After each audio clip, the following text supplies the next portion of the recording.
Bonjour à tous, c'est Pixis, j'espère que vous allez bien et aujourd'hui on se retrouve pour une courte vidéo où je voulais vous parler d'un type de candidat qui a disparu de la circulation il y a un beau moment quand même, car là je suis actuellement en train de re-regarder toutes les saisons de koh, je me fais un gros marathon et puis j'ai remarqué, car j'ai commencé par les anciennes saisons, qu'il y avait un type de candidat qui n'existe plus, c'est le candidat puni.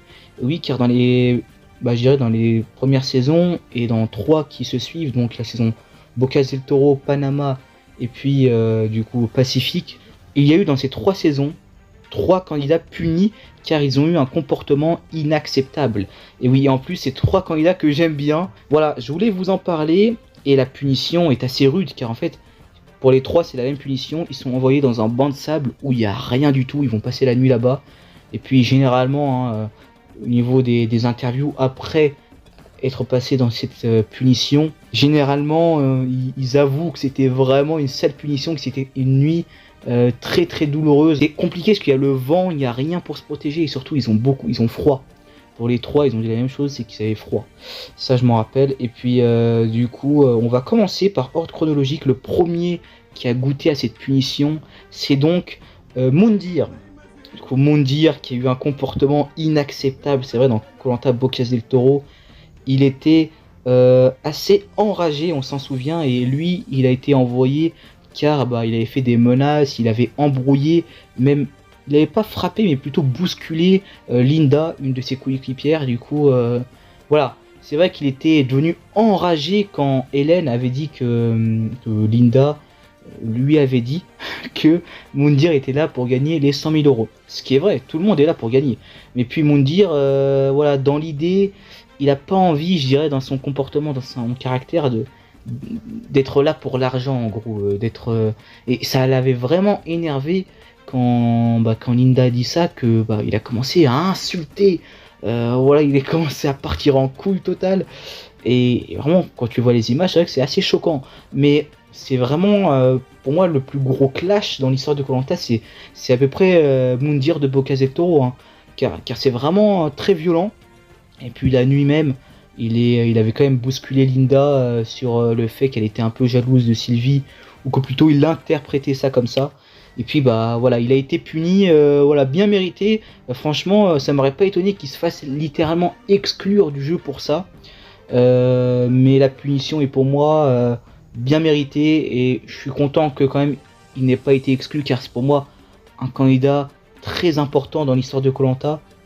Mais c'est vrai que ces actes-là sont inacceptables. On va enchaîner ensuite avec du coup la prochaine saison, et donc le prochain candidat, il s'agit de Jean Bernard, le plus âgé des 3, le doyen de la saison Panama, la saison 4, qui lui, dès le premier jour, il s'est fait punir, clairement, en fait. Enfin, pas le premier jour, excusez-moi, je me suis un peu emporté, le premier épisode plutôt. Pour vous la faire courte, le mec a perdu son épreuve avec son équipe, et les jaunes, du coup les femmes, ont gagné. Et du coup, ils ont nargué un peu les garçons en disant « Les mogos, vous êtes trop gros », ou je ne sais plus quoi. Et puis, Jean-Bernard s'est pas du tout passé.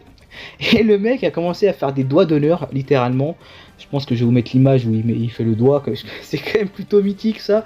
Et puis il les traite de salopes et tout, et cerise sur le gâteau, il leur jette la ceinture. Alors je crois que le lancer de ceinture est un peu faiblard, un peu voilà, je le lance mais pas trop fort pour pas blesser, mais quand même le fait de lancer la ceinture, ça a mis un déclic dans la tête de Denis Brognard, qui à l'époque était rude, hein. Denis, c'était pas le Denis de maintenant qui est tout sympa, c'était un Denis qui savait présenter les règles de koh, qui mettait une distance entre lui et les candidats. Il le fait toujours, mais c'était pas pareil qu'avant. Il le dit avec une froideur, tu te dis oh putain, lui il va se prendre il va se prendre une punition, mon gars.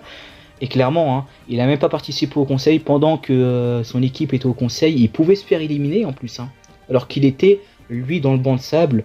Voilà, alors il sait même pas s'il est resté dans l'aventure ou pas. Le mec, il a clairement, pour un doyen, c'était plutôt iconique, plutôt inattendu. Franchement, moi, quand je regardais la saison, j'avais jamais entendu ce passage-là, cette histoire-là avec Jean Bernard, qui est plutôt marrant en fait. Et on va terminer avec le dernier des candidats punis, voilà, le dernier en date, hein, et je pense pas que la punition dans koh reviendra, parce que c'est pas du tout la même chose koh des premières saisons et le koh d'aujourd'hui.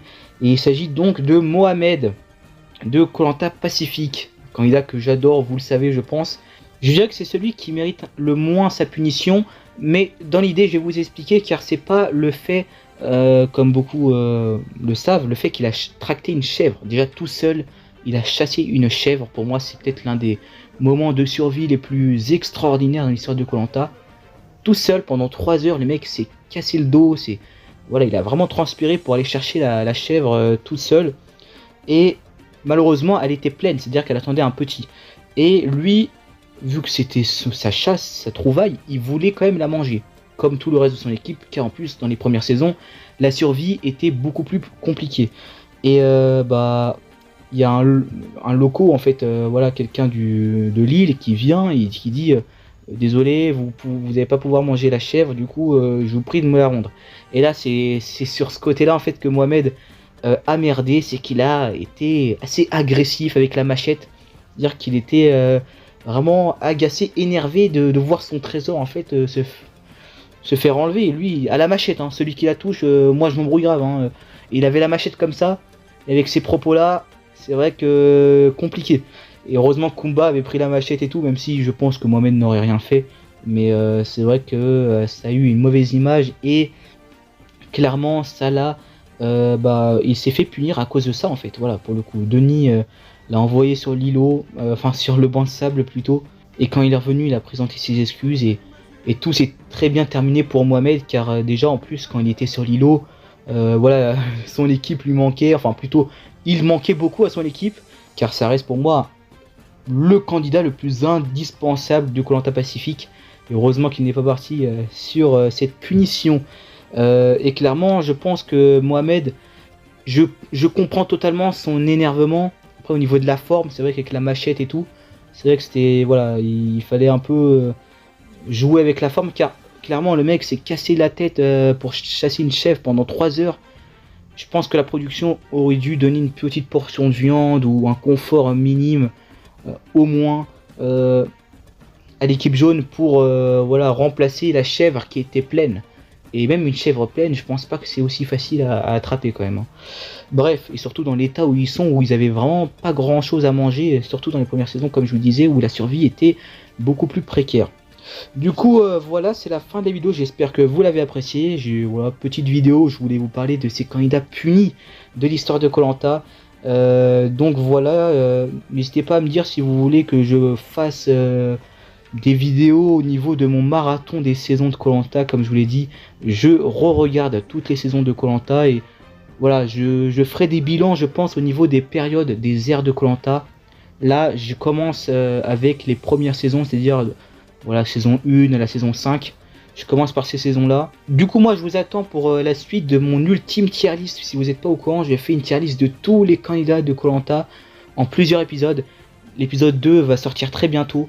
Il est déjà tourné, il est sur ma chaîne, c'est juste que j'attends un peu avant de le sortir. Voilà. Allez, moi je vous dis à la prochaine pour de prochaines vidéos. Allez, salut!